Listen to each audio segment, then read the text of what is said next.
Guys সামনে এখানে কিন্তু ফুল একটা টিম, তো এই ফুল টিমকে কিভাবে আমি ওয়াইপ আউট করি এই জিনিসটা তোমাদেরকে দেখাবো। বাট তার আগে চলো এই ফাইটটা দেখে নিই। ব্যাকটা কিন্তু নক, আরো একটা প্লেয়ার দেখতে পাচ্ছি, এটা কিন্তু একটা প্লেয়ার নক করে দিয়েছে লেজে শর্টে, আরো একটা চার্জিং পয়েন্ট। এই প্লেয়ারটাকে আমি কিভাবে নক করি আমি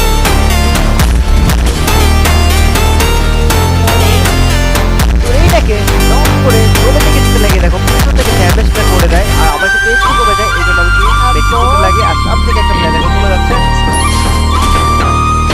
এইটাকে নক করার পরে হয় এই যে খেলা এইটা সামনে এইখানে কিন্তু চার চারটা প্লেয়ার কিভাবে ওয়ান ভার্সেস ফোর হয়ে গিয়েছে, তিন তিনটা প্লেয়ার কিন্তু অলরেডি নক। বাট আমি এটাকে ডিলিট করতে পারি, সবাই চলে যায় আর ওটাকে রিভাইভ দিয়ে দেয়। ইন্ডিয়াল মার্কেট খেলাম কিন্তু লাভারে তো অলরেডি রিভাইভ দিয়ে দিচ্ছে প্লেয়ারটাকে। দেখতে পাচ্ছ তো পিছনের দিকে আসি, ড্যামেজ লাগে আরো একটা হেডশট।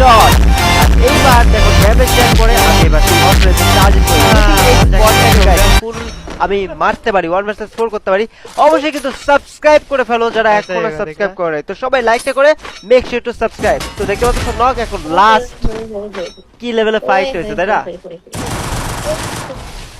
এবং